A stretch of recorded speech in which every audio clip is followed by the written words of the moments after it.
Why do so many Western men come to the Philippines? This question honestly triggers instant reactions. Some people just roll their eyes, some get defensive. Others, well, they jump straight to accusations. But very few people actually stop and ask why. Not rumors, not stereotypes, not outrage-driven headlines. Why do men, from the US, Europe, Australia, and elsewhere, consistently choose the Philippines over dozens of other countries? And why are Filipino women so often at the center of that attraction? This isn't about sex tourism. It's not about exploitation. And it's definitely not about pretending every relationship is perfect. This is about culture, psychology, values, and unmet needs on both sides. So let's talk honestly. Let's start with the uncomfortable truth. A growing number of Western men feel disconnected from modern dating culture at home. Dating has become, well, highly transactional, heavily politicized, and honestly, emotionally exhausting. For many men, relationships feel like constant tests, endless negotiations, and a fear of saying the wrong thing. Instead of partnership, they feel evaluated. When men come to the Philippines, many experience something different: warmer interactions, clearer intentions, and less hostility between genders. Not perfection, just less friction. And for someone exhausted by conflict, that alone is magnetic. In many Western countries, dating often floats in limbo. Let's see where it goes. No labels, just vibes. In Filipino culture, intentions are usually clearer. Dating has purpose, commitment is respected, and long-term thinking isn't embarrassing. That clarity really matters. Men who are done with ambiguity often feel relief, not pressure, when expectations are visible. Family isn't a side feature in the Philippines, it's the foundation.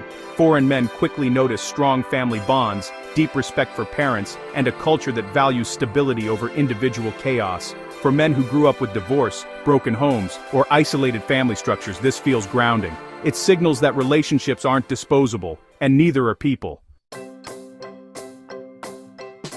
So, this part might be a bit controversial, but it really matters. In the Philippines, femininity isn't something to apologize for or explain away. Many Filipino women are emotionally expressive, affectionate, and comfortable nurturing and being nurtured. Now that doesn't mean they are weak. It doesn't mean they are submissive. It means they are balanced. For men who feel masculinity and femininity have become battlegrounds back home, this dynamic feels natural rather than political. Unlike many other countries, language isn't a wall here. English fluency allows for deep conversations early on, emotional nuance and humor, vulnerability, and storytelling. This speeds up emotional bonding, not artificially, but authentically. Men don't feel like outsiders struggling to be understood.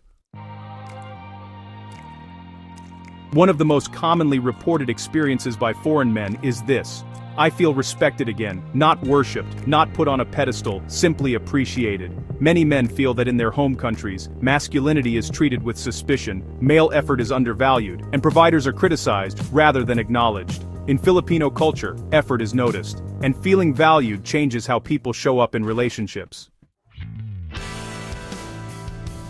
Despite economic challenges, many Filipino women, really show this amazing optimism, emotional resilience, and even a sense of humor in the face of hardship.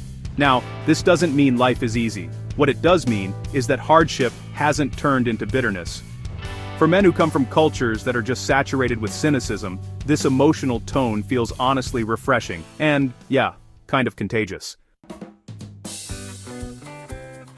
Let's not pretend looks don't matter. Filipino women are often seen as youthful, naturally expressive, and, just a bit less performative when it comes to beauty standards. But here's the key point. Looks might start the attraction, but personality is what sustains it. The men who stay, usually they stick around because of attitude, behavior, and emotional compatibility, not just appearance. The Philippines has this deep Western influence, Spanish and American mainly. So that means there are familiar dating norms, similar views on romance and monogamy, and shared concepts of marriage and loyalty. Foreign men often feel culturally aligned here, without feeling culturally dominant or, totally lost. It's foreign, but not alien. This part is often overlooked. The Philippines as a whole feels, well, hospitable, socially warm, and just a whole lot less publicly hostile. Men feel welcomed rather than constantly scrutinized, and when people feel safe, they open up. Attraction grows naturally in environments that don't demand constant self-defense.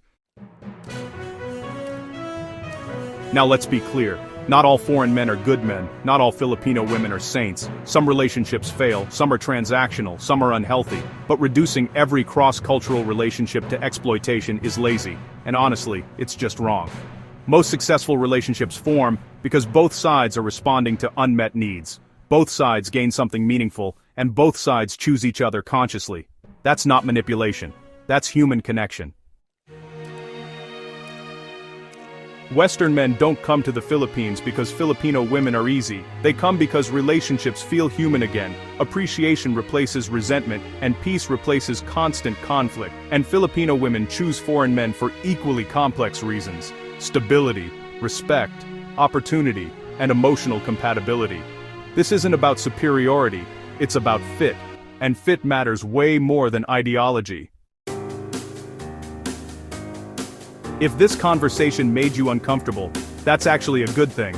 Discomfort means we're talking about reality, not just slogans. If you want the reverse perspective, like why Filipino women choose foreign men, a myth-busting episode, or maybe a more provocative, uncensored follow-up, just let me know. Like, subscribe, and comment, because honest conversations don't grow unless people are willing to have them.